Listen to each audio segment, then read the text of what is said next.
আসলে ভুলটা কে বলছেন?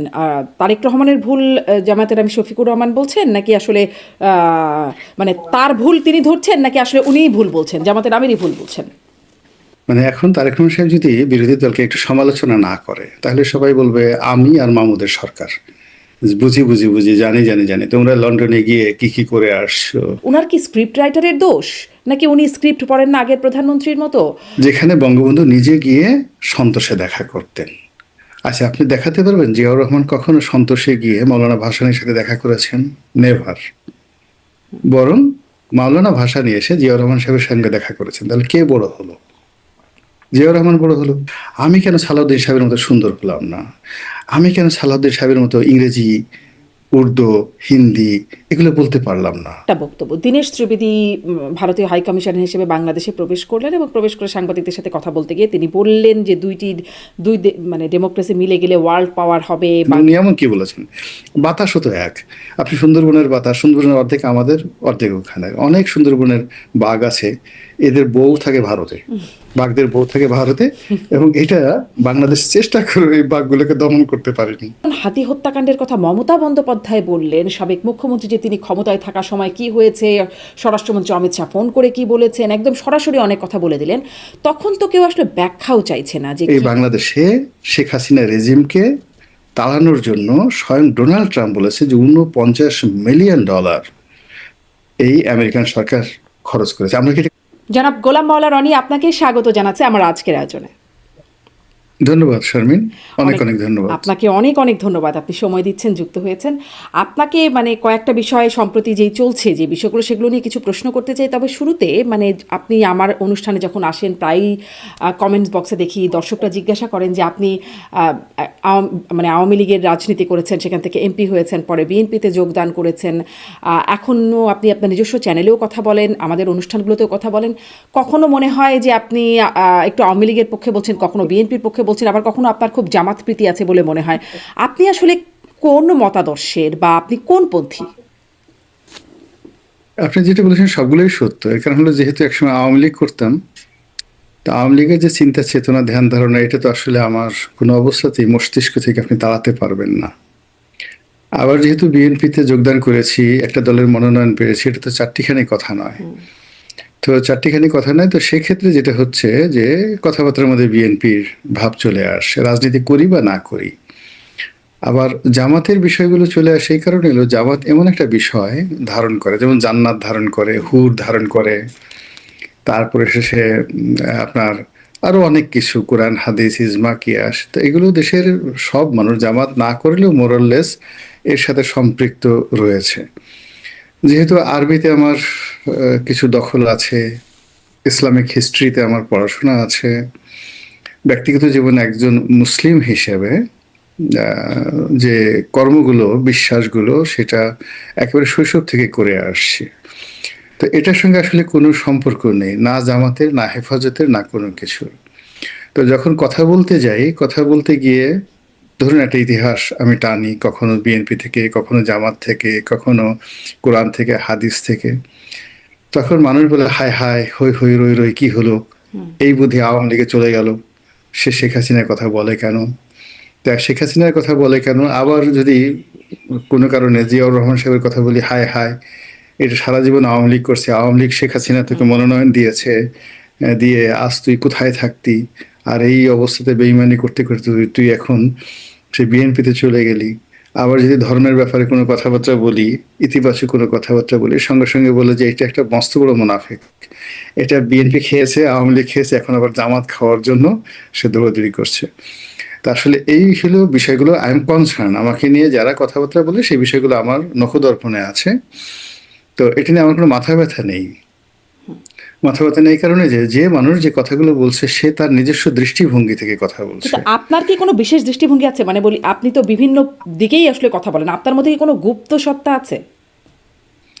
না, শেরমিন, আমার আসলে মানে মানে কারো সত্তা হওয়ার বা কারোর সঙ্গে মেশার মতো অবস্থা আমার কখনোই ছিল না। আমি পরিশ্রম করা মানুষ, দুটো ডাল ভাতের জন্য এখনো সারাদিন পরিশ্রম করি, এবং আল্লাহ আমাকে আমার কাছে বরকত দিয়েছে। কোনো দলের দালাল হওয়া, মানে কোনো দলের দাবিদারি করা, কোনো নেতার পদলেহন করা, এই অবস্থা আমার কখনো ছিল না। এখন তো প্রশ্নই আসে না, আমার কখনোই ছিল না। ফলে আমি আমার মতো করে মানে হাওয়ায় পাল তুলে দিচ্ছি। পাল বা হাওয়া আমাকে যেদিকে নিয়ে যায়, এই গন্তব্যে আমি পৌঁছে যাবো আমার জায়গা মতো, যেভাবে আমি আমার সামনে জীবনের আর কখনো অনেকগুলো নির্বাচন করার প্রাপ্তি। ইচ্ছা নাই আপনার? হ্যাঁ, অবশ্যই নির্বাচন করার ইচ্ছা আছে। যখন মনে হবে একটা সুন্দর গণতন্ত্র আছে, ইলেকশন করা যাবে, মাননীয় সংসদ সদস্য বলতে যে শব্দটি বোঝায় সেটির সত্যিকার অর্থে সম্মান এবং মর্যাদা রয়েছে। তা আমার কাছে মনে হয়েছে যে সেটা কি এখন যে কোনো আসলে দলের টিকিটে? আমার নির্বাচনী যে এলাকাতে, আমি তো আসলে একজন সংসদ সদস্য হতে চাই। তা আমার এলাকাতে নির্বাচন করার জন্য আমার আসলে কোনো দলের মনোনয়ন দরকার নেই, আমি স্বতন্ত্র পাশ করে আসতে পারবো। এখন দলগুলো সেটা আমাকে দরকার আছে, অনেক দলের দরকার আছে, সব দলেরই দরকার আছে মোরালেস। এখন এটা হলো আহ, অবস্থানগত। নিজে স্বতন্ত্রভাবে যেমন আমি বিএনপি দেখলাম, আওয়ামী লীগ দেখলাম, তো দুটো দলকে বিরোধী দল হিসেবে দেখেছি, বিএনপিকে দেখেছি, আওয়ামী লীগকে দেখেছি, আবার এই ইউনুসের জামানাতে যাকে বলা হয় জামাতকে দেখলাম। তা আমার কাছে মনে হয়নি যে এই দলের মধ্যে ঢুকে একেবারে এমন কোনো মধু রয়েছে, মাখন রয়েছে, পোলাও রয়েছে, ক্ষীর রয়েছে যেগুলো আমার নেই। আবার ধরেন আমি একবার যেহেতু সংসদ সদস্য হয়েছি, তো একেবারে তরুণ বয়সে 2009 সনে যখন আমার যাকে বলা হয় কর্মস্পৃহা অনেক বেশি ছিল বর্তমানের চাইতে, ওখানে আমি এমন কিছু দেখিনি যেটা আমি মনে হয় না যে সংসদ সদস্য না হয়েও আমি করতে পারবো না। মানে আই ক্যান ডু, জনগণের কল্যাণ করার জন্য আমাকে যে এমপি হতে হবে নট লাইক দ্যাট।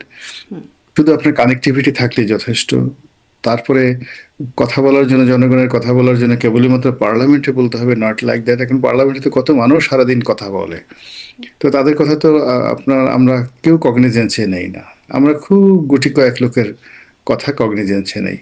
এখন তারা হয়তো কেউ পত্রিকায় চাকরি করছে, কেউ আমাদের মতো সোশ্যাল মিডিয়াতে কথাবার্তা বলছে, কেউ হয়তো পার্লামেন্টে আছে। তো ওখানে মূল ব্যাপার হলো যে যোগ্যতা বলে আপনি পার্লামেন্টের মধ্যে সবার দৃষ্টি আকর্ষণ করতে পারবেন, সেই যোগ্যতা যদি আপনার থাকে, আপনি আমাজনের জঙ্গলে গিয়েও সেই ওখানকার যারা আদিবাসী তার মধ্যে গিয়ে আপনি নেতা হতে পারবেন। সেই So, আমি যোগ্যতা যে যেহেতু এই আপনার আছে জিনিসগুলো সেটি আপনি প্রমাণ করেছেন, তখনও সংসদে প্রমাণ করেছেন, বা এখনো আপনি সামাজিক যোগাযোগ মাধ্যমে যে কথা বলেন বা মূলধারার গণমাধ্যমগুলোতে আপনি কথা বলার জন্য খুবই যোগ্য একজন ব্যক্তি আপনি। মানে শুধু কথা যেটা না, বলছিলাম শুধু যে শুধু হ্যাঁ, শারমিন এখানে আবার আমাদের দেশে হবে সেই ছেলে কবে কথায় না বড় হয়ে কাজে বড় হবে। আমি শুধু কথা বলায় পাকা না। আপনি যদি এখন এই পার্লামেন্টে দেখেন, আমার সামনে কলম ধরার মতো মানে রেজাল্টের দিক থেকে, পাবলিক পরীক্ষাতে রেজাল্টের দিক থেকে খুব কম লোক আছে। আমি একজন ভালো ছাত্র ছিলাম এবং এখনো আছি। যদি আপনি পার্লামেন্টে ধরেন, আমাকে এই পার্লামেন্টে গরিব বলে দূরে তাড়িয়ে দিবে, I am not a rich man, কিন্তু আমাকে গরিব বলে তাড়িয়ে দিবে এরকম ধনী ব্যক্তি এই পার্লামেন্টে কেউ নেই, বা রাজনৈতিক অঙ্গনেও কেউ নেই। তাহলে এই যে আমাকে যে টাকা উপার্জন করতে হয়েছে, আপনি জানেন বিদেশি মাটিতে থাকেন, জ্ঞান অর্জন এবং টাকা অর্জন এই দুটো খুবই কঠিন একটা বিষয়। তো কাজেই এখানে শুধুমাত্র চাপাবাজি করে মুখে কথা বলে টাকা উপার্জন করা যায় না। তারপরে শেষে আহ, এই যে দেখেন আমার বয়স প্রায় 60 বছর, 60 ইয়ার্স। স্টিল আপনি দেখেন 60 ইয়ার্স হলে এর দাঁত পড়ে যায়, ওর নাক দিয়ে পশম একেবারে মুখের ভিতরে ঢুকে যায়, কান দিয়ে পশম বের হয়, মুখ দিয়ে কথা বলে, সামনে বসে থুথুতে দেখবেন সামনে যে বসে আছে সে তার জন্য বিশ্রী একটা অবস্থা তৈরি হয়ে যায়। তো সেই দিক থেকে আল্লাহ আমাকে যে সুস্থ রেখেছে, এই যে শরীরটাকে সুস্থ রাখার যে ক্ষমতা, এটা আপনি বাংলাদেশে ধরেন কজন লোকের আছে। তো কাজে আমি শুধুমাত্র কথা বলে যোগ্যতা প্রমাণ করিনি, আমার একটা মানুষ হিসেবে এই স্বল্পকালীন জীবনে আপনি যে 10টা আইটেম ধরেন, I have a good family, আমার ছেলে সন্তানকে আমি মানুষ করেছি, তারা যার যার জায়গাতে সফল। আমি আমার 7টা ভাইকে মানুষ করেছি, তারা যার যার জায়গাতে সফল। আমি দায়িত্ব পালন করেছি 5 বছর। আপনি আমার নির্বাচনী এলাকাতে দেখেন আমি কত সুন্দরভাবে বললাম যে আমার এলাকাতে নির্বাচন করতে কোনো দলের মনোনয়ন দরকার নেই, আমি ইন্ডিপেন্ডেন্টলি পাশ করে আসতে পারবো ইনশাল্লাহ, যখন আমি ফিল করব। আপনি আনেন তো কয়জন সংসদ সদস্য এইভাবে, বা সাবেক সংসদ সদস্য রাজনীতিবিদ এত কনফিডেন্ট নিয়ে কথা বলতে পারে? তো এটা আবার আবার ধরেন আমার সমাজে অনেক অনেক বড় কথা বলে ওই একজন আছে খায়রুল দেওয়ান, প্রধানমন্ত্রী খায়রুল দেওয়ান। তো সে সারাদিন বলে প্রেস ক্লাবের সামনে যে আমি দেশের প্রধানমন্ত্রী, আমি দেশের রাষ্ট্রপতি। তো সবাই বলতে পারে, কিন্তু ক্ষমতা নিয়ে টিকে থাকা কিন্তু এত চারটিখানি বিষয় নয়। তা আমি তো স্রোতের বিরুদ্ধে, বিপরীতে চলা। এখন ধরেন সন থেকে 24 সন পর্যন্ত শেখ হাসিনার প্রবল ক্ষমতার বিরুদ্ধে যে কজন লোক বাংলাদেশের রুখে দাঁড়িয়েছে, আমি তো তাদের মধ্যে একজন। আওয়ামী লীগ চলে গেল, বিএনপির জমানাতে, ইউনূসের জমানাতে আমার সবচেয়ে বেশি সুবিধাভোগী হওয়ার কথা ছিল, কিন্তু আমি তো সেটা হইনি। আমি সেটা হইনি। অনেক সুযোগ ছিল, বা এখনো অনেক সুযোগ আছে, তা না করে আমি আমার মতো করে কথা বলে এখন কেমন যাচ্ছি। সুযোগ? না না, এখন যেহেতু আমি এই দলের মনোনয়ন নিয়ে ইলেকশন করেছি, তো একটা রাজনৈতিক দলের সবচেয়ে বেশি সেন্সিটিভ হলে সেই দলের মনোনয়ন কারা পেল। পদ পদবীর চাইতেও মনোনয়ন পাওয়াটা সবচেয়ে একটা যোগ্যতম। তো আমি তো বিএনপির মনোনয়ন পাওয়া 2018 সালে একজন লোক। তো এই আমলে ধরেন আমি যদি টেন্ডারবাজি করতে চাই, ব্যবসা বাণিজ্য করতে চাই, আপনার সুযোগ নিয়োগ বেশি। বদলি করতে চাই, দালালি করতে চাই, এটা খুব সহজ একটা বিষয়, খুব একটা সহজ একটা বিষয়। তারপরে আমি যদি বলি যে না ঠিক আছে, আমি তারেক রহমান সাহেবের উপদেষ্টা হব, আমি মন্ত্রী হব, টেকনোক্র্যাট কোঠায়, আমি ইলেকশন করলাম না, আমি এটা হব। আর যদি কিছু না হতে পারি, অ্যাটলিস্ট বড় বড় মন্ত্রীদের ব্যাগটা নেওয়ার মতো তো যাকে বলে হাতে এখনো কিছুটা শক্তি আছে। এখন এই কাজগুলো তো আমি করিনি কখনো। তো কাজই হলো কি, যে আমি আমারই মতো একজন স্বতন্ত্র মানুষ, হয়তো অনন্য, জি, হয়তো ব্যতিক্রম, আমি নিশ্চয়ই। আমার মতো করে আছি। নিশ্চয়ই আপনার সম্পর্কে একটু জানছিলাম, এখন একটু আলোচনায় যাব। তবে শেষ প্রশ্ন, আপনার মানে আপনার পার্সোনাল বিষয় দিয়ে আলোচনা শুরু করলাম। মানে আওয়ামী লীগের টিকিটে এমপি হয়েছেন, সংসদে গেছেন, বিএনপির মনোনয়ন পেয়েছেন, সামনে কি জামাতে যাবার কোনো সম্ভাবনা আছে? না, জামাতে যাওয়ার কোনো সম্ভাবনা নাই। সামনে আহ, যে কোনো দলে যাওয়ার সম্ভাবনা আছে, কিন্তু কোনো ইসলামিক দল, যেটা র্যাডিক্যাল ইসলামিজম করে যারা, সেই সমস্ত রাজনৈতিক দলে যাওয়ার কোনো সম্ভাবনা নাই। এটা আমার নীতি এবং নৈতিকতার একেবারে বিরুদ্ধ। একদম ফলে স্পষ্ট। এটা আপনি একেবারে লিখে রাখতে লিখে পারেন। রাখলাম। আমি একটু আসি যে বাজেটের মূল্যায়ন এখন সবাই করছে। কেমন বাজেট হলো, কি পেলাম, কি পেলাম না ইত্যাদি। সেই বিষয়ে খুব বড় মূল্যায়ন না। আপনার কাছ থেকে খুব ছোট্ট একটা মূল্যায়ন আপনার কাছ থেকে জানতে চাইবো যে বাজেট নিয়ে আপনার দু এক কথায় মূল্যায়ন কেমন, এবং যে সমালোচনাগুলো হচ্ছে, বলা হচ্ছে বাজেটকে গতানুগতিক, লুটপাটের বাজেট বলা হচ্ছে মানে বিরোধীদের পক্ষ থেকে। এই সমালোচনাটাও গতানুগতিক কিনা, মানে বাজেট নিয়ে পর্যালোচনা, বাজেটের সমালোচনা নিয়েও একটা পর্যালোচনা। সমালোচনাটা গতানুগতিক, কিন্তু বাজেটটা আসলে গতানুগতিক নয়। এই কারণে বাজেটের বেশিরভাগ কর্মকাণ্ড, অলমোস্ট 90% কর্মকাণ্ড এটা করা হয়েছিল ডক্টর মোহাম্মদ ইউনূসের জমানাতে। ফলে ডক্টর মোহাম্মদ ইউনূসের একটা ভিশন ছিল, মিশন ছিল। এরপর সরকার যখন ক্ষমতায় এলো, ঠিক এই অল্প সময়ের মধ্যে সরকারের ভিশন এবং মিশনগুলো এই বাজেটের মধ্যে ইনসার্ট করা, ঢুকানো, এটা খুবই কঠিন একটা বিষয়। যারা রাষ্ট্র পরিচালনার সঙ্গে জড়িত তারা বোঝেন। এই একটা বাজেট আলটিমেটলি, বললাম তো যে 90% ইউনূসের জমান আদায় করা। ফলে সেখানে আপনি দেখুন ডক্টর মোহাম্মদ ইউনূসের যে প্রথম বাজেট এবং এই বাজেটের মধ্যে 180 ডিগ্রি অ্যাঙ্গেলের সব কিছুই কিন্তু উলট পালট করা। ফলে এই অল্প সময়ের মধ্যে ভালো বলেন মন্দ বলেন, সরকার একটা ব্যতিক্রম ধর্মী বাজেট দিতে পেরেছে, যে বাজেটের সঙ্গে আপনি আওয়ামী লীগের কোনো বাজেটের মিল পাবেন না, যে বাজেটের সঙ্গে ডক্টর মোহাম্মদ ইউনূসের কোনো মিল পাবেন না। এই বাজেটের প্রতিটি পরতে পরতে এখানে সফলতা লাভ করার সম্ভাবনা আছে, আবার ব্যর্থ হওয়ার সম্ভাবনা রয়েছে। অনেকগুলো টেকনিক্যাল বিষয় রয়েছে, এবং সবচেয়ে আশ্চর্য ব্যাপার হলো এই প্রথম একটা বাজেট, যে বাজেটের পরে কোনো একটা বিশেষ সম্প্রদায় গোষ্ঠী বলতে পারবে না যে আমরা ক্ষতিগ্রস্ত হয়েছি। তো সরকার এখানে বাজেটে কর না বাড়িয়ে করের যে ভিত্তি এবং করের যে বিস্তার, এটা মানে ঘটিয়ে তাদের যে টার্গেট অর্জন করতে চাচ্ছে, এটা একটা অত্যন্ত ঝুঁকিপূর্ণ, প্রচণ্ড ঝুঁকিপূর্ণ। তো সেই ঝুঁকি যদি সরকার সফল হতে পারে, বাংলাদেশে একটা নতুন ইতিহাস রচনা হবে। তো যার জন্য এখনো পর্যন্ত এটা বলা যাচ্ছে না। আমি এখনো পর্যন্ত বাজেট যারা তৈরি করেছেন, পেশ করেছেন, বাজেটের যে সকল বিষয় সংযোজিত হয়েছে, আপত্তি করার মতো আসলে ক্ষতিগ্রস্ত কেউ হয়নি, নো ওয়ান। বরং যে যার অবস্থানে আছেন কম বেশি লাভ, সবাই লাভে আছেন। আর কিছু কিছু জায়গাতে এখানে যেমন কর, মানে কর যে নেট, করের যে জাল, এটা বিস্তার করা হয়েছে। তো সেক্ষেত্রে কেউ ক্ষতিগ্রস্ত, কিন্তু কেউ বলতে পারবে না যে আমি ক্ষতিগ্রস্ত, বিকজ অনেক দিন মানুষ দাবি করছে না আসলে এদের এই জিনিসগুলো দেওয়া আছে। যেমন ধরুন আবাসন খাতে, তা আবাসন খাতে একজন লোকের একটা জমি আছে 10 কোটি টাকা মূল্যের, সেই জমিটা ডেভেলপ করলো, ডেভেলপ করলে একটা ডেভেলপারের মাধ্যমে ট্যাক্স ফাঁকি দেওয়ার জন্য। তো সেটা ডেভেলপারকে দেখে 50-50 দেখে পরবর্তীতে আবার করলো কি ডেভেলপারের কাছ থেকে সে বাকি অ্যাপার্টমেন্টগুলো নিয়ে নিল। তো এইবার এই বাজেটে বললো যে না, আপনি আপনার সাথে ডেভেলপারের যে চুক্তিগুলো হয়েছে সেই চুক্তি অনুযায়ী আপনি যে টাকা পাবেন যা কিছু পাবেন সেটা 1 পার্ট, এটা একটা স্ট্যান্ডার্ড আছে 50-50। এর বাইরে যে সম্পত্তিগুলো আপনি ওন করবেন সেই সম্পত্তিগুলোর জন্য আপনাকে আলাদা ট্যাক্স দিতে হবে। এখন এটা অনেকের ধনীদের কিন্তু মানে যারা এই 2 নম্বরই করে তাদের মনে খুব কষ্ট, কিন্তু তারা এই কথা বলতে পারবে না যে আমরা এর দ্বারা ক্ষতিগ্রস্ত হয়েছি। তো এইভাবে অনেকগুলো টেকনিক্যাল বিষয় এখানে আছে। জি, আপনি বলছেন কারো ক্ষতি হয় নাই, কিন্তু মানে যেটি নাহিদ ইসলাম বলছেন, বিরোধী দলীয় হুইপ, তিনি চিফ হুইপ, তিনি যেটি বলছেন যেটি চানাচুরের মতো একটা বাজেট হয়েছে, খেতে ভালো, দেখতেও ভালো, কিন্তু পুষ্টিগুণহীন। পুষ্টিগুণ আছে এই বাজেটে, আপনার কি মনে হয়? না, চানাচুর, সব চানাচুর যে পুষ্টি নাই, নট লাইক দ্যাট। চানাচুর ভালো। নাহিদ যদি চানাচুর না খেত তাহলে তার এত সুন্দর স্বাস্থ্য হতো না। It's a very rich food. ফলে নাহিদ যদি এখানে অন্য কোনো কথা বলতো তাহলে হয়তো আমি মনে করতাম যে যেটা দেখবেন যে খুব পছন্দ করে অবচেতন মনে তার মুখ দিয়ে সেটা বের হয়ে যায়। ধরুন একজন মানুষটা গালি দিল, আপনি কি দেখবেন যে ছোটকাল থেকে সে গালিগুলো শুনে আসছে।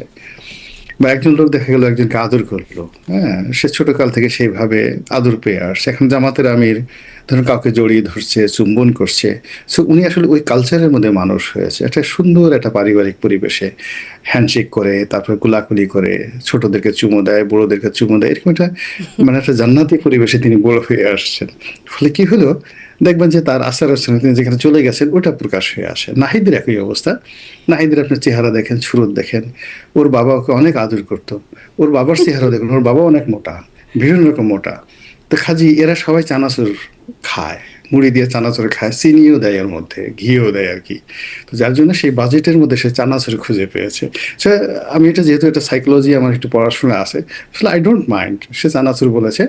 তো চানাচুরের মধ্যে হয় কি, পচা তেল দিয়ে যদি চানাচুর কেউ ভাজি করে তাহলে ওই চানাচুর খেলে পেট খারাপ হয়। কিন্তু এখন ঢাকা শহরে অনেক আধুনিক প্রতিষ্ঠান আছে যারা ভালো ভালো চানাচুর তৈরি করে। তো আশা করি যে এই সরকার যে বাজেট করেছে সে যদি চানাচুরও হয় তাহলে that will be safe for Nahid. মানে হ্যাঁ, নাহিদের কোনো অবস্থাতে স্বাস্থ্য নেই, চানাচুর। পুষ্টিগুণ সম্পন্ন, তার কোনো অবস্থায় তার পেট খারাপ করবে না, আই এম শিওর আচ্ছা, তার কোনো পেট খারাপ করবে না। তাহলে নাহিদ ইসলাম যদি আপনার কথা শুনে একটু আশ্বস্ত হন। এখন বাজেটের সমালোচনার প্রসঙ্গে সমালোচনা নিয়েও আবার আলোচনা হচ্ছে, যেটি একদম মাননীয় প্রধানমন্ত্রী বললেন সেটি নিয়ে আবার জামাতের আমির সমালোচনা করলেন, যে তিনি বললেন, মাননীয় প্রধানমন্ত্রী বললেন যে মদের উপর থেকে মদের উপর, সিগারেটের উপর ট্যাক্স বাড়ালাম, এজন্য বিরোধী দল দুঃখ পেয়েছে। এই বিষয়টা নিয়ে জামাতের আমির বলছেন যে তিনি এরকম ভুল ভাল কথা বলছেন। তিনি এর আগেও বলেছেন, মানে বিভিন্ন প্রসঙ্গ তুলে বলছেন যে ফরিদপুরে সয়াবিন চাষ, মানে কুমিল্লায় ইপিজেড ইত্যাদি বিষয়গুলো তিনি উল্লেখ করছিলেন তার বক্তব্যে, যে এরকম ভুল ভাল বলছেন। আপনার কি মনে হয় আসলে প্রধানমন্ত্রী একটু বেশি ভুল ভাল বলছেন? মানে এর আগেও ভাসানী জিয়াউর রহমানের হাতে ধানের শীষ তুলে দিয়েছেন ইত্যাদি কথাবার্তা নিয়ে বহু ট্রলও হয়েছে সামাজিক যোগাযোগ মাধ্যমে। না, এটা হলো কি, আসলে তারেক রহমান সাহেব তো 17 বছর দেশের বাইরে ছিলেন। তো সেখানে খালি তিনি ইংরেজি শুনেছেন এবং আইরিশ ইংলিশ, এবং যাকে বলে একদম অ্যাংলো স্যাকশন যেগুলো ইংরেজি বলা হয়। আপনি ইংল্যান্ডের যে ইংরেজি, এটা কিন্তু আমাদের বাংলাদেশের মতো ইংরেজি না, খুব সহজে বোঝা যায় না। তো বাঙালি যারা থাকে ওদের সবসময় কান খাড়া করে রাখতে হয় যে কখন কি বলে। তো এরকম 17টা বছর তিনি এরকম একটা জায়গাতে আসছেন, ছিলেন, তারপর বাংলাদেশে আসছেন। এসে এখন এ নিয়ে একবার নোয়াখালীর ভাষা শুনেন, একবার কুমিল্লার ভাষা শুনেন, কক্সবাজারের ভাষা শুনেন, আর তার সঙ্গে সঙ্গে সেই ইংরেজি। তো আপনি তার ব্রেনের মধ্যে আপনি দেখেন অনেকগুলো কিন্তু মানে ডাটা এন্ট্রি হয়, অনেকগুলো প্রসেস হয়, তারপর শেষ অনেকগুলো রসায়ন হয়। আপনি যেমন এখন বাংলাদেশে ছিলেন, টেলিভিশনে করছেন, এখন দীর্ঘদিন যাবত আমেরিকাতে আছেন, হঠাৎ করে বাংলাদেশে আসেন, এসে আপনি ইলিশ মাছ দিয়ে, একদম তরতাজা ইলিশ মাছ দিয়ে ভাত খান, চিংড়ি মাছ দিয়ে আপনি ভর্তা খান, আপনি দেখবেন অ্যালার্জি হয়ে গেছে আপনার। তো এরকম অনেকগুলো ব্যাপার। এখন প্রধানমন্ত্রী বাংলাদেশে আসছে মাত্র অল্প কিছুদিন হলো, তাকে অন্তত 1 বছর সময় দিতে হবে। তো 1 বছরের মধ্যে তিনি বুঝে যাবেন যে স্ক্রিপ্টটা কিভাবে পড়তে হয়, কোথায় কিভাবে পড়তে হয়। তিনি হয়তো, আমি মানে অনেক সময় দেখা গেল যে বোঝা যায়, যেমন কুমিল্লাতে ইপিজেড হবে, কুমিল্লাতে একটা ইপিজেড আছে। তো তিনি যদি বলতেন যে যে ইপিজেড, হ্যাঁ সেটা আছে, তো উনি বলতে পারতেন যে কুমিল্লাতে একটা ইপিজেড আছে, আর একটা ইপিজেড হতে অসুবিধা কি, আমরা আরো আধুনিক একটা ইপিজেড করবো। ঢাকাতে যেমন 2টো ইপিজেড আছে, একটা পুরনো ইপিজেড, একটা নতুন ইপিজেড। চট্টগ্রামে অনেকগুলো ইপিজেড আছে, সে প্রাইভেট ইপিজেড আছে, সরকারি ইপিজেড আছে। তো সেক্ষেত্রে মানে ওনার কথাটা আপনি যদি ভুল ধরেন, সে ভুলও যেভাবে ধরতে পারেন, আবার সঙ্গে সঙ্গে যার ভুল ধরা হয়েছে তিনি কিন্তু সেটার আবার প্রত্যুত্তরও দিতে পারেন যে ঠিক আছে আমি এই কথা বলেছি, ইটস নট এ মিস্টেক, আমি যেটা বলেছি যেটা ওই জায়গাতে জায়গা অল্প, নতুন একটা জায়গাতে আমরা বড় করে ইপিজেড করবো, আরো বড় ইপিজেড করবো, সেটাই বোঝাতে পেরেছি। আর বিরোধী দলের যারা লোকজন আছে তারা সেই 1400 বছর আগের ধ্যান ধারণা নিয়ে আসে। সেই দেখা গেল আরব দেশের লোকজন কম্বল পরতো, এখন তারা নতুন করে আবার সেই কম্বল পরার চিন্তা ভাবনা করছে। আমরা তো এরকম চিন্তা ভাবনা, আমরা আমেরিকা থেকে আসছি, ইউরোপ থেকে আসছি, ইংল্যান্ড থেকে আসছি, আমার wife is a PhD holder doctor. ফলে আমাদের চিন্তা চেতনা তো আসলে ডাক্তার শফিক এমবিবিএস চিন্তা করতে পারবে না। ডাক্তার শফিককে যদি তারেক রহমানের চিন্তা ভাবনা করতে হয়, তাকে doctor Shafiqur Rahman FRCS London হতে হবে, এবং এফআরসিএস লন্ডন হলেও তার মর্যাদা হবে তারেক রহমান সাহেবের ওয়াইফের সমপর্যায়ের। তো তারেক রহমান তো স্বামী হিসেবে তার ওয়াইফের উপরে, আমাদের বাঙালির যে কালচার, আপনি গিয়ে দেখেন মানে আমরা তো অনেক দাম্পত্য জীবন দেখেছি। ফার্স্ট লেডি হলে সবাই একটু ভাবসাব দেখানোর চেষ্টা করে। অতীতে যেমন রওশন এরশাদ দেখিয়েছেন, রওশন এরশাদ না, এরশাদের বান্ধবীরাও তো যে ভাবসাব দেখায়, এর যন্ত্রণায় মানুষ আসছে। তো সেখানে তারেক রহমান সাহেবের ওয়াইফ আপনি দেখেন একটা টু শব্দ করছে না, শুধু হাসছে, স্বামীর সঙ্গে সঙ্গে যাচ্ছে। তারপরে কত সুন্দর মানে নিউজ আসছে যে জুবাইদুর রহমান স্বাক্ষর করছেন আর তারেক রহমান চেয়ে আছেন। এগুলো এখন জাতীয় নিউজ হচ্ছে। তা আপনি বুঝেন এদের যে প্রেম, এদের যে ভালোবাসা, এদের যে মর্যাদা, এটা তাজমহল তৈরি করার মতো অবস্থা তৈরি করে ফেলবে আগামী দিনে। তো সেই জায়গাটা শফিকুর রহমান এখনো বুঝতে পারেননি। শফিকুর রহমান তিনি তার স্ত্রীকে সবসময় অবগুণ্ঠনের মধ্যে রাখেন, ঘরের মধ্যে বদ্ধ রাখেন। শফিকুর রহমান একজন সাধারণ এমবিবিএস, তারপর সে তার বয়স হয়ে গেছে 70 বছর, এর মধ্যে 2-3 বার তার হার্ট অ্যাটাক হয়েছে। তারেক রহমান সাহেব তো একবার হার্ট অ্যাটাক হয়নি। ফলে তার এই দুর্বল যন্ত্র, দুর্বল দেহ নিয়ে তারেক রহমান সাহেবকে মূল্যায়ন করা বা তার পরিবারকে মূল্যায়ন করা, আমি মনে করি এটা তার নিজের প্রতি একটা জুলুম। তাকে আরো একটু শক্তিশালী হতে হবে।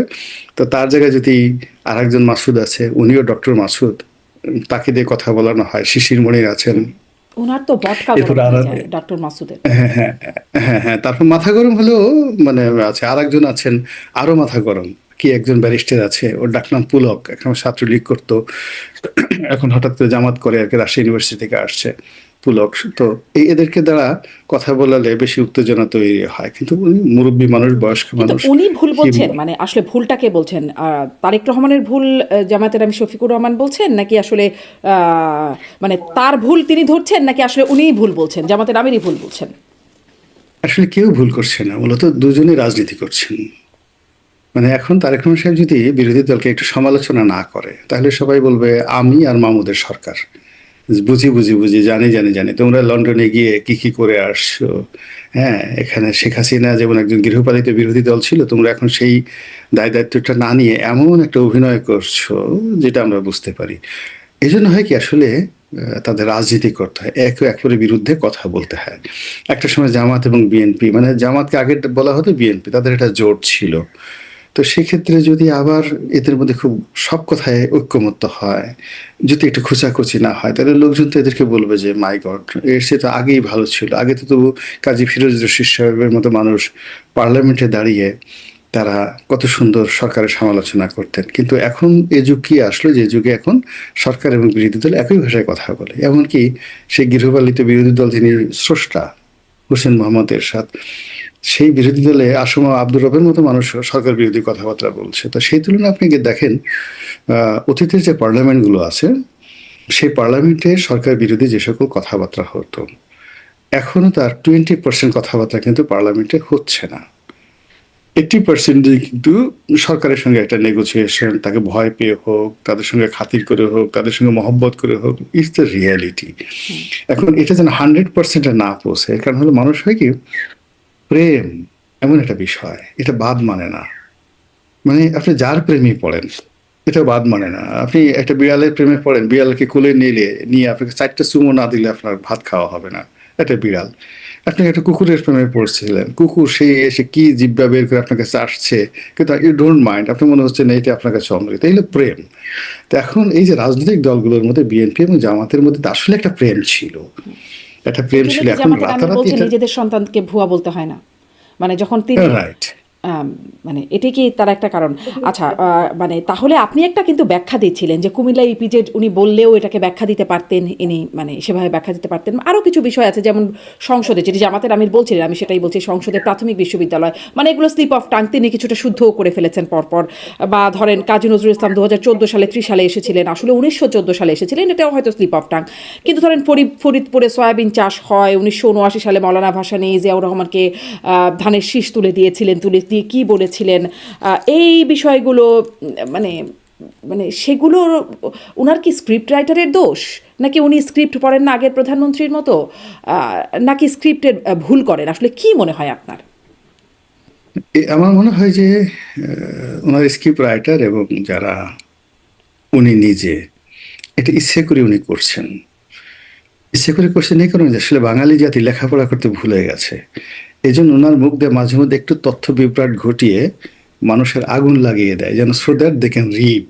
তোমরা পড়ো, তোমরা জানো, আমাকে একটু সমালোচনা করে হলেও তোমরা আসল সত্যটা জানো। মানুষ তো ভুলেই গেছিল যে ত্রিশাল নামের একটা জায়গা আছে, সেই জায়গায় কোনো একটা সময়টিতে কাজী নজরুল ইসলাম গিয়েছিলেন। সালটা বড় ব্যাপার না, গিয়েছিলেন, এটা তো মানুষ ভুলে গেছে। তো এটা যে আমরা জানলাম, আপনি আমি সমালোচনা করছি, এ তো তারেক রহমান সাহেবের জন্য, এই জন্য তো আমাদের তাকে সালাম করে আসা উচিত।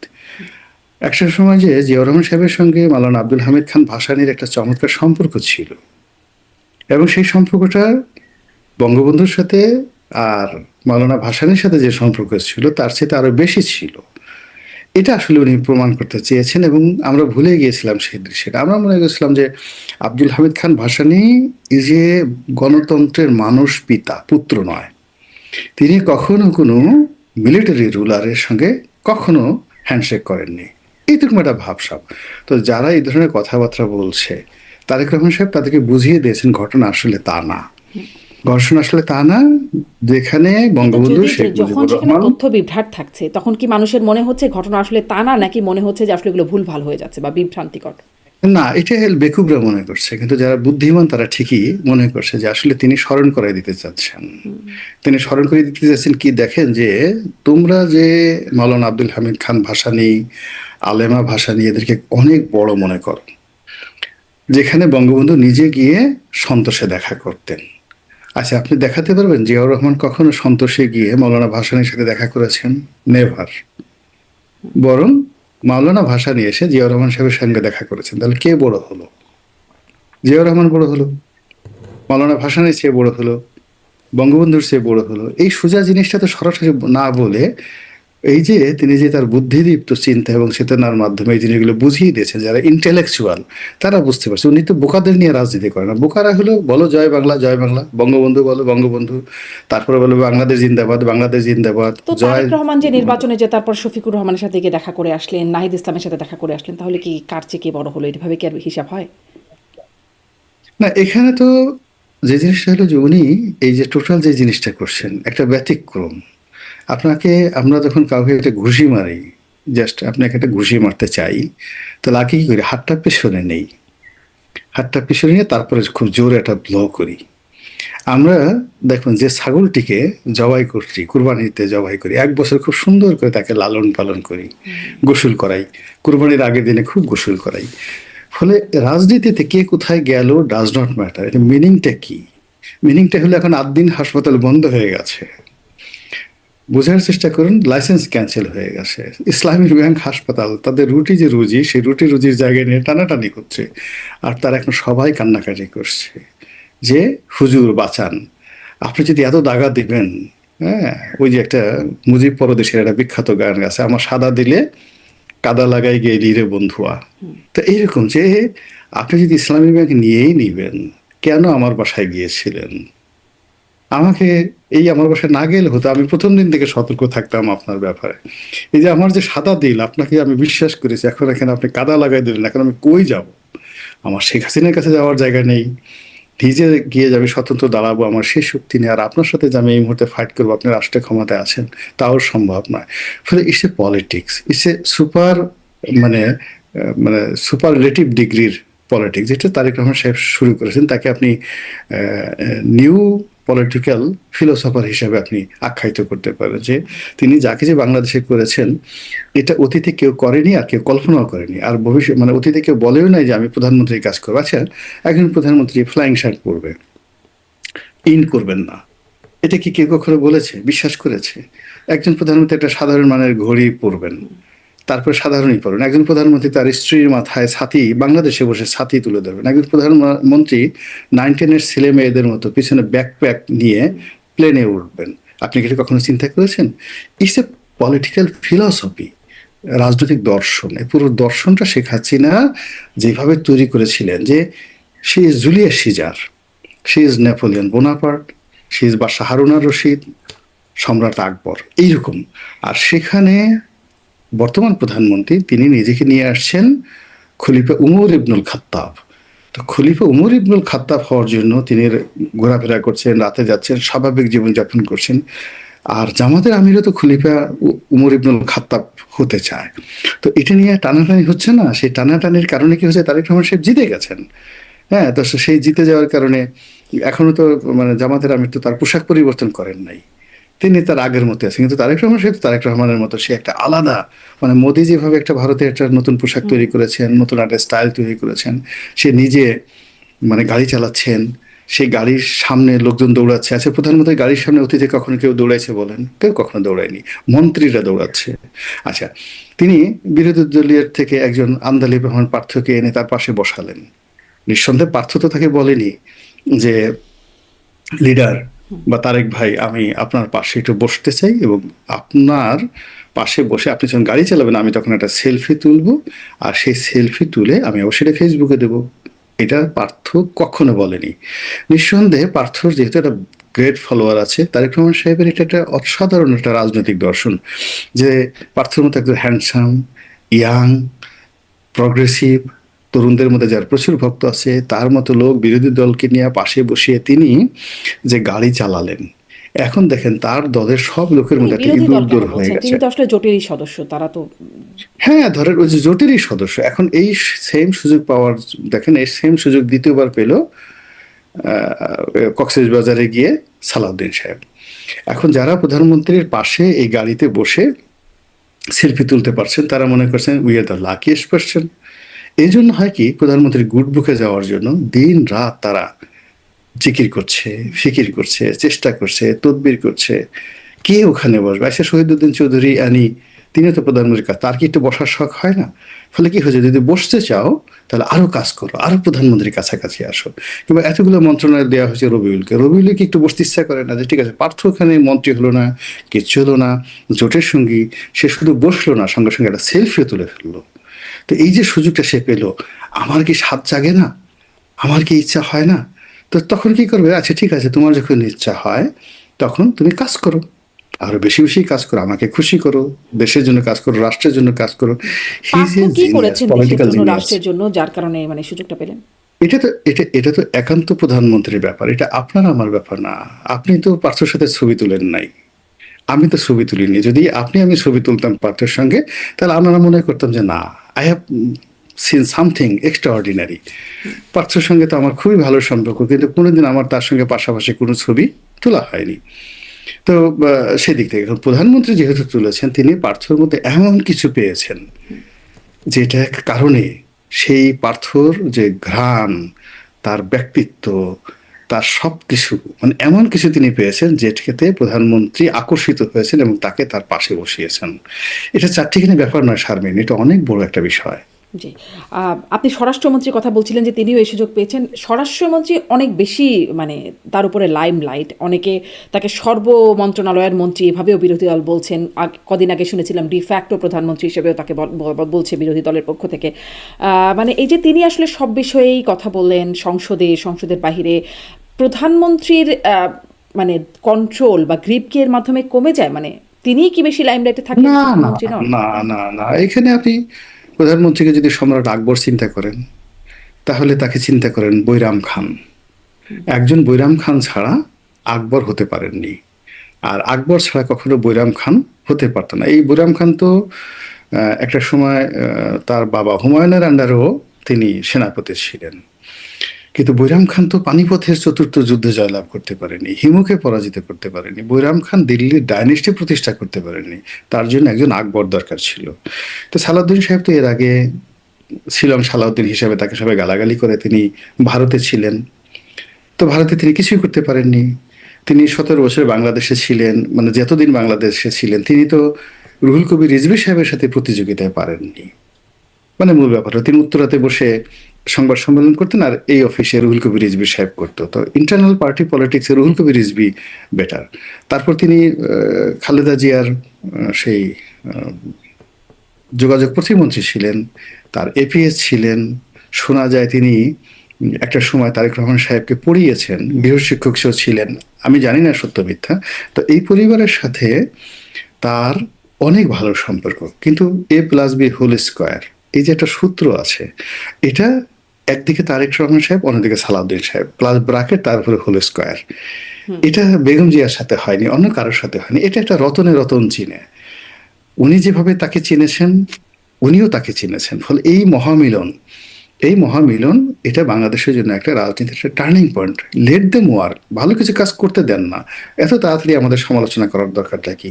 দুজনেই তো ব্যতিক্রম কিছু করার চেষ্টা করছেন, আমরা তো তাদের কোনো ভুল দেখতে পাচ্ছি না। শুধুমাত্র এই দুজনের মধ্যে যে মহব্বত, এই দুজনের মধ্যে যে ভালোবাসা, একে অপরের প্রতি নির্ভরশীলতা, এটা দেখে আমরা হিংসায় জ্বলে যাচ্ছি। কেন আমাকে ডাকে না? কেন আমাকে সালাউদ্দিন সাহেবের মতো ভালোবাসে না? আমি কেন সালাউদ্দিন সাহেবের মতো সুন্দর হলাম না? আমি কেন সালাউদ্দিন সাহেবের মতো ইংরেজি, উর্দু, হিন্দি এগুলো বলতে পারলাম না? তো এই জিনিসগুলো হলো এক ধরনের হীনমন্যতা। কিন্তু আল্লাহ তো তাকে চেহারা বানিয়েছেন। আল্লাহ আপনাকে গো টু দ্য আল্লাহ, আপনি আল্লাহর কাছে যান, আবার আল্লাহর সাথে ঝগড়াঝাটি করে আসেন। কিন্তু তা না করে একজন লোককে আল্লাহ ভালো চেহারা দিয়েছে, তাকে আপনি হিংসা করতে পারেন না। এখন তারেক রহমান সাহেব ভালোবাসেন তাকে, এটা তার ইচ্ছা। তারেক রহমান কি আপনার কাছে অনুমতি নিয়ে, শারমিনের কাছে, গোলাম রানীর কাছে অনুমতি নিয়ে কাউকে ভালোবাসবেন নাকি? তার ভালো লাগে সালাউদ্দিন সাহেবকে, তার ভালো লাগে পার্থকে, তার ভালো লাগে নুরুকে, জোনায়েদ সাইকিকে, ববি হাজ্জাজকে। আপনি কি করবেন বলেন? ওই যে মিলন সাহেব, সে এহসান একটা লাভ দিলেন, ওই লাভটা তো তারেক রহমান সাহেব খুব ভালো লাগছে। এক লাফে তিনি একটা মন্ত্রণালয়ের মন্ত্রী বানিয়ে ফেলেন। তা চারটিখানি কথা না, এটা তো উনি পছন্দ করেন। তা আপনি যদি মন্ত্রী হতে চান, অ্যাটলিস্ট লাভ দেন, সালাউদ্দিন সাহেবের মতো শিলং চলে যান, আপনি তার মতো ওইভাবেই করেন। মানে যারা যারা যে পর্যায়ে আছে, আপনি পার্থ হতে চান, তার মধ্যে স্টাইলিস্ট হন, সুন্দর চেহারা হন, এমন পোশাক আশাক করেন, ভালো সেন্ট পরেন, হাতে আপনি সে ভার্চুয়াল মোবাইল রাখেন, আপনি বাড়ি ধারাতে থাকেন, এলিট সোসাইটিকে মেনটেন করেন, ইংরেজি বাংলা মিলিয়ে সুন্দর করে কথা বলেন। হ্যাঁ, যেন মানে দেখেই মনে হয় মানে অবস্থাতে একজন মানুষের প্রেমে তো মানুষ এমনি এমনি পড়ে না। There is some reason. Tarique Rahman সাহেব যাদেরকে পছন্দ করছেন, everything has a good reason, সেটাই তিনি কাজ করছেন। একটু আরেকটু আসি যে জামায়াতের আমির আরেকটা বক্তব্য, দীনেশ ত্রিবেদী ভারতীয় হাই কমিশনার হিসেবে বাংলাদেশে প্রবেশ করলেন এবং প্রবেশ করে সাংবাদিকদের সাথে কথা বলতে গিয়ে তিনি বললেন যে মানে ডেমোক্রেসি মিলে গেলে ওয়ার্ল্ড পাওয়ার হবে। সেখানে 140 কোটি মানুষ, বাংলাদেশে 20 কোটি মানুষ, 160 কোটি মানুষকে নিয়ে মিলেমিশে কাজ করার কথা বলেন। এটিকে খুব তীর্যকভাবেই দেখেছেন বলে মনে হলো বিরোধী দলীয় নেতা, এবং তিনি এটির ব্যাখ্যা চাইতে বলেছেন সরকারকে। আপনার কাছে আসলে মানে কি মনে হয়, এটার ব্যাখ্যা কি হতে পারে? তিনি আসলে কেন এরকমটা বললেন? প্রথমত আসলে তিনি এটা যে কথাগুলো বলেছেন, আমি যদি মানবিক দৃষ্টিকোণ থেকে দেখি, এটা আসলে মানে এর মধ্যে কোনো ক্রিমিনাল অফেন্স নেই। মানে যে প্রশ্ন করা হয়েছে, যেভাবে ওখানে আসলে সামগ্রিকভাবে ওই বক্তব্যগুলো আলাদা করা হয়েছে। এমনি নর্মালি হয় কি, আমাদের বাংলাদেশের মানুষ কলকাতাতে গেলে অনেকটা আবেগপ্রবণ হয়ে যায়, আবার কলকাতার মানুষ বাংলাদেশে আসলে কিন্তু অনেকটা আবেগপ্রবণ হয়ে যায়। আমি গিয়ে দেখলাম যে একসময় বিখ্যাত শিল্পী নচিকেতা, উনি আসলেন, এসে ওনার গ্রামের বাড়ি থেকে চিত হয়ে মাটির মধ্যে শুয়ে অনেক কান্নাকাটি করলেন। তার পূর্বপুরুষরা ওখানে ছিল। তো এটা আসলে একটা আবেগের বিষয়। যদি এটাকে সত্যিকার অর্থে সরকার মনে করে যে সিরিয়াসলি, তাহলে জামাত বলুক যে আমরা ইন্ডিয়ান দূতাবাস ঘেরাও করি, জামাত বলুক যে আমরা এই দূতাবাসের যে রাষ্ট্রদূত তার বাংলাদেশ থেকে প্রত্যাহার না করা পর্যন্ত আমরা সংসদে যাব না, সংসদ বয়কট করলাম। জামাত বলুক যে আগামী যতদিন এই লোক আছে, আমরা ইন্ডিয়ান দূতাবাসের কোনো দাওয়াতে কখন আমরা যাব না। তাহলে তাদের যে অনেস্টি, এটা প্রমাণিত। বা আদারওয়াইজ এটা আমার কাছে যেটা মনে হচ্ছে যে যে কথাগুলো তিনি বলতে চাননি, বোঝাতে চাননি, সেই ভয়গুলো তৈরি করে, সেই ইস্যুগুলো তৈরি করে মূলত আপনি you are inviting somebody to create a disaster. একটা ডিজাস্টার তৈরি করার জন্য আপনি কাউকে ইনভাইট করছেন। আদারওয়াইজ এই জিনিসগুলো একজন রাষ্ট্রদূত তিনি বাংলাদেশে এসে কি বললেন, এতে করে বাংলাদেশ আর ভারত এক হয়ে গেল, বাংলাদেশের 20 কোটি মানুষ ভারতের 140 কোটি মানুষের সাথে এক হয়ে গেল, বাংলার আকাশ ভারতের আকাশে এক হয়ে গেল। বাংলার আকাশ ভারতের আকাশ তো একই, শুধু আমরা সীমানা নির্ধারণ করেছি ভূমিতে, স্থলে এবং জলে, জলে স্থলে, কিন্তু আকাশ তো আল্লাহ রাব্বুল আলামিন সবার জন্য উন্মুক্ত করে দিয়েছেন। উনি এমন কি বলেছেন, বাতাসও তো এক। আপনি সুন্দরবনের বাতাস, সুন্দরবনের অর্ধেক আমাদের, অর্ধেক ওখানে। অনেক সুন্দরবনের বাঘ আছে, এদের বউ থাকে ভারতে, বাঘদের বউ থাকে ভারতে, এবং এটা বাংলাদেশ চেষ্টা করে এই বাঘগুলোকে দমন করতে পারেনি। এর কারণ হলো বউ যখন ভারতে থাকে বাঘের বাচ্চা হয়ে যায় ভারতে, বাংলাদেশে খালি পুরুষ বাঘ বাড়ে, এই ফলে বাঘ কমে যাচ্ছে, ভারতের বাঘ বেড়ে যাচ্ছে। তো এই যে ভারতের যে মাটি, সেই মাটি আকর্ষণ করতেছে আপনাকে, আপনি রাতারাতি সেই জিনিসগুলো পারবেন না। প্রকৃতি ইটসেলফ আপনাকে, গঙ্গাটা আছে, গঙ্গা নদীটা সেই গঙ্গোত্রী হিমবাহ থেকে আসলো। আচ্ছা, সেটা কি কেওক্রাডাং থেকে আসতে পারতো না? সিলেটের শফিকুর রহমান সাহেবের বাড়ি থেকে গঙ্গা নদী শুরু হতে পারতো না? তো সেখান থেকে সেই ব্রহ্মপুত্র নদীটা কেন চীন থেকে আসতে হবে? এখন প্রকৃতি বলে তো একটা জিনিস আছে। তো এখানে বাতাস, আমার আকাশ, এটা অবারিত, সারা পৃথিবীতে অবারিত, আপনি এটাকে রাখতে পারবেন না। আমরা ভূমিতে এবং জলস্থলে এটা একটা বিভেদ তৈরি করে রেখেছি। তার মানে এভাবে